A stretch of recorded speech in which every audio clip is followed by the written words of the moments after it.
آج کل وہ دور ختم ہو گیا جس میں ایک بچہ باہر نکلے گا تو خراب ہوگا.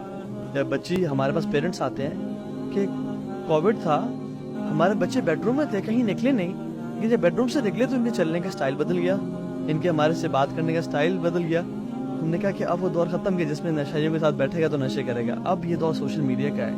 ہمارے فتنے جو ہے نا یہ گھر تک پہنچ گئے ہیں. سب سے زیادہ جو مسئلہ مذہبی طبقے میں ہے, جنہوں نے یعنی کہ امت کی اصلاح کرنی ہے, جن سے کوئی بھی مسئلہ ہوتا ہے تو لوگ گلا کرتے ہیں جی مولویوں نے ہمیں سمجھایا نہیں ہے. مولوی تو سمجھا رہے ہیں, میں جانتا ہوں کہ کتنے چینلز ہیں مذہبی. مسئلہ یہ ہے کہ وہ لوگوں کو نظر نہیں آتے, ان کی ویورشپ نہیں ہے. اس کے پیچھے آپ کی نظر میں جو بھی مسائل ہیں وہ آپ ناظرین کو بتائیں. اکثر لوگ کہتے تھے کہ آپ اپنی یا نیو مسلم سٹوریز کو تو سامنے لے کے آئیں, ذرا پتہ تو چلے. تو میں اس خدشے سے کہ یہ ریاکاری کے زمرے میں آئے گا, میں ویڈیوز وغیرہ سے اوائڈ کرتا تھا.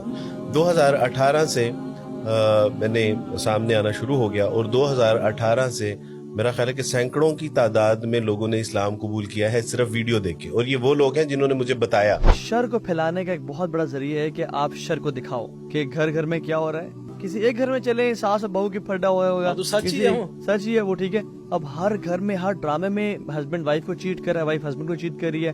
ایسا محسوس ہوتا ہے کہ یہ تو شاید پورا معاشرہ اس پہ بیسس پر. تو ابھی آپ کیا سمجھتے ہیں, کیا خیر کا کام چھوڑنے کی وجہ سے ہمارے اوپر یہ جو اتنے مسائل ہیں ان کا شکار ہیں, یا ہمارے اپنے بھی گناہ ہے؟ تھا بھی اس کا ایک کلائمیکس وہ یہ تھا کہ انہوں نے ہوا میں بائبل کو لہرا کے کہا تھا کہ ہم اس کتاب کے رب کی قسم کھا کے کہتے ہیں کہ اگر کبھی ہمیں یہ انتخاب کرنے کا موقع دیا گیا کہ ہم اپنی مرضی سے حکمران منتخب کریں تو ہم مسلمانوں کا انتخاب کریں گے. یہ جو توڑ پھوڑ کرنے والا طبقہ ہے, اس کو دیندار کہنا یا مسلمانوں کے ساتھ جوڑنا, کیا یہ زیادتی نہیں ہے؟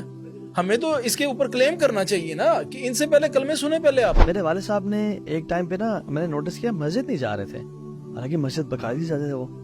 تو میں نے پھر 2-3 دفعہ جب دیکھا مسجد نہیں گئے اور میں گیا تو میں نے ان سے پوچھا کہ بابا کیوں؟ کہتے ہیں کہ بیٹا گارڈ سامنے دیکھتا ہے, پڑوسی سامنے اکثر بیٹھے ہوتے ہیں وہ دیکھتے ہیں کہ یار کرنل صاحب ہمیں دکھانے کے لیے مسجد جا رہے ہیں, تو بیٹا میں بہتر نہیں کہ یہاں پڑھ لوں بجا کے. تو یعنی پھر میں نے کہا بابا شیطان کا واللہ وسوسہ ہے, تو اس کو آپ اخلاص سے ڈیل کریں.